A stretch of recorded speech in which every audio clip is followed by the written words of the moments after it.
audio jungle.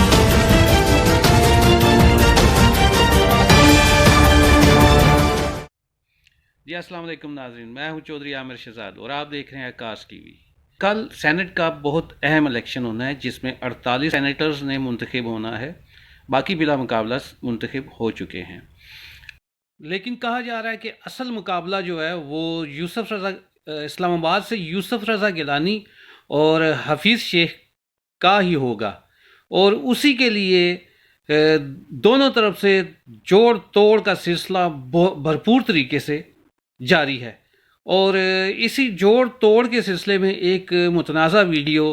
علی حیدر گیلانی کی آئی ہے، جس میں پی ٹی آئی کے 4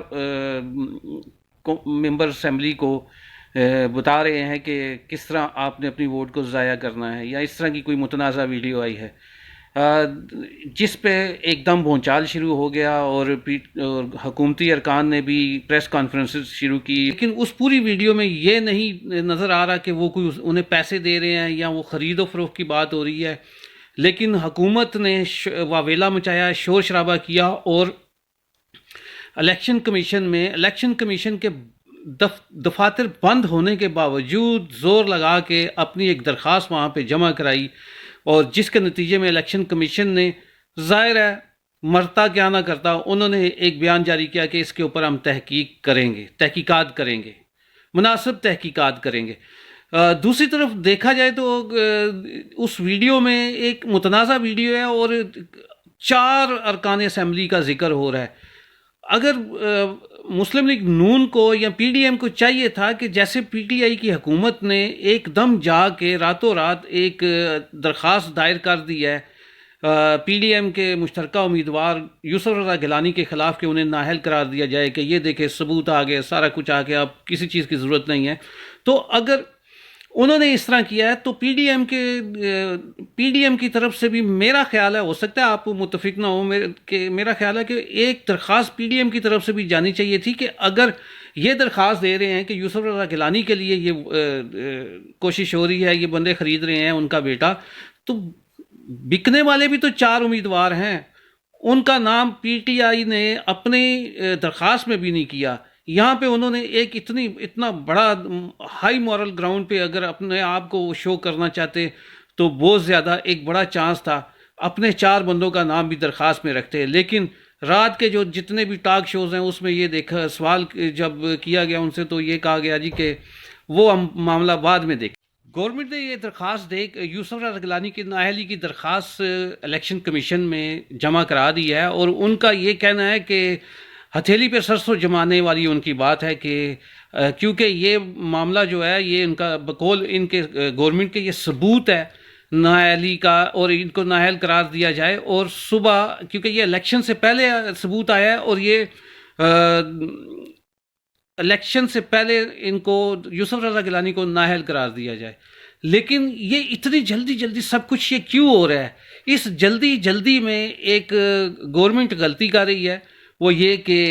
اپنے بندوں کا 4 بندوں کا ذکر ہی نہیں کر رہی، کیونکہ ان 4 بندوں نے ووٹ ڈال دیے کل، اور ایک اسلام آباد کی جو فضا ہے یہ بڑی پرسرار قسم کی ہے، آج کل بہت ہی پرسرار ہے،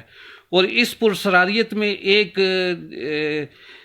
جو خرید و فروخت کا جو سلسلہ ہے، کیونکہ پاکستان میں اس وقت حکومت ہے، ہر چیز اور ہر کام ایک نئے طریقے سے ہو رہا ہے، تبدیلی آئی ہوئی ہے، کرپشن میں بھی تبدیلی آئی ہے، اور اسی کرپشن کے چکر میں یہ کہا جا رہا ہے کہ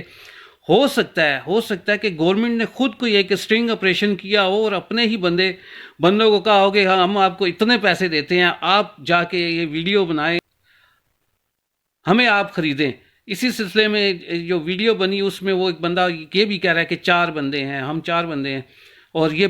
ویڈیو بھی بن گئی، اور جب ویڈیو بھی بن گئی اور سامنے بھی آ گئی، اور سامنے آ کے ایک دم درخواست بھی ہوگی تو یوسف رضا گیلانی کو نااہل کیا جائے۔ مطلب یہ کہ گورنمنٹ چاہتی ہے کہ یوسف رضا گیلانی الیکشن میں حصہ ہی نہ لیں، اس کا تو صاف مطلب یہ ہے۔ اور دوسرا ایک اہم نکتہ ہے، وہ یہ کہ کہنے والے کہتے ہیں کہ کیونکہ ڈھسکا میں ہزیمت کا سامنا کرنا پڑا ہے حکومت کو، 2 اہم اور دو اہم اداروں کی طرف سے، ایک الیکشن کمیشن کی طرف سے اور دوسرا سپریم کورٹ کی طرف سے، اور حکومت نے اس وقت یہ اقدام کر کے اپنے ہی بندوں سے یہ سٹنگ آپریشن کرا کے اب سپریم کورٹ پہلے الیکشن کمیشن میں درخواست دی ہے اور اس پہ دباؤ ڈالا ہے کہ یہ کیونکہ آپ اس وقت آزاد ہیں اور غیر جانبدار فیصلے کر رہے ہیں، تو اس اپنی غیر جانبداری کا اظہار بھی کریں، کیونکہ ہمارے خلاف جو فیصلہ آیا ہے وہ اس کے اوپر گورنمنٹ کے خلاف تقریباً یہ فیصلہ ڈسکا کا آیا ہے کہ وہ چاہتے تھے کہ صرف 20 حلقوں میں الیکشن ہو، لیکن مریم نواز نے کہا تھا کہ پورے ڈسکا کے پورے 57 پورے حلقے میں یہ الیکشن دوبارہ ہو، تو الیکشن کمیشن اور سپریم کورٹ نے اس کو دوبارہ پورے حلقے میں الیکشن کا 18 مارچ کو الیکشن کا فیصلہ سنا دیا ہے، جو گورنمنٹ کو بالکل پسند نہیں آیا، اور فواد چودھری نے اس کے اوپر آج ایک پریس کانفرنس کر کے گلے شکوے بھی کیے ہیں کہ ہم غیر جانبداری پہ انگلی تو نہیں اٹھاتے، لیکن ہمارے خلاف یہ فیصلہ ہے، اس طرح کی انہوں نے کیے ہیں۔ سینٹ کے الیکشن کو انہوں نے ڈھال بنا کے دونوں اداروں میں ایک یہ متنازع ویڈیو سامنے لا کے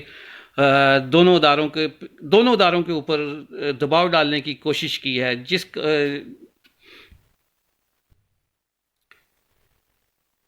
اگر تحریک انصاف یوسف رضا گیلانی کے خلاف ان کی نااہلی کے لیے درخواست دے سکتی ہے، تو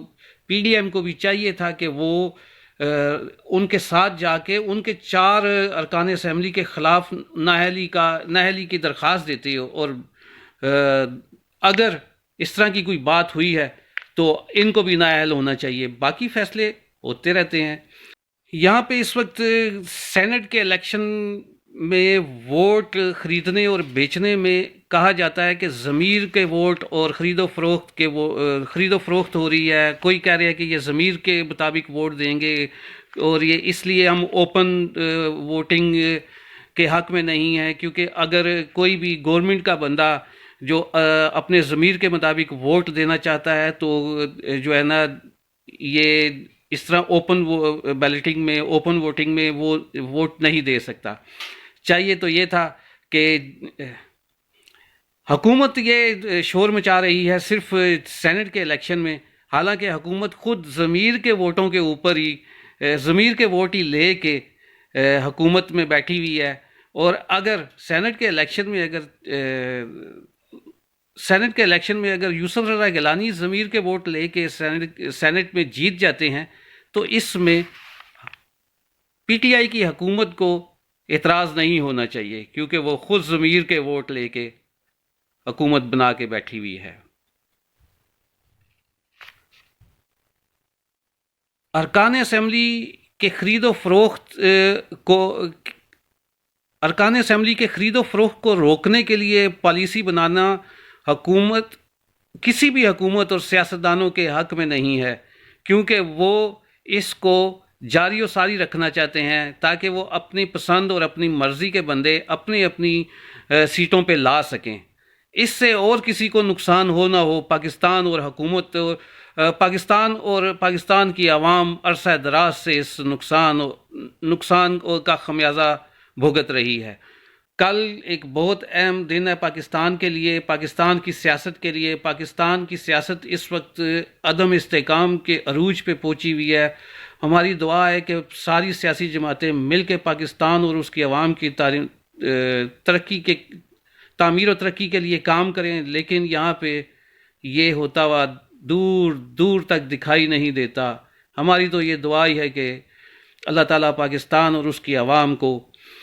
بہتر سیاستدان اور بہتر سیاسی لاٹ مہیا کرے جو ان کی ترقی کے لیے اور پاکستان کی تعمیر کے لیے بہتر کام کر سکے۔ آخر میں اپنا اور اپنے پیاروں کا خیال رکھیں۔ عامر شہزاد کو دیجیے اجازت۔ اللہ حافظ۔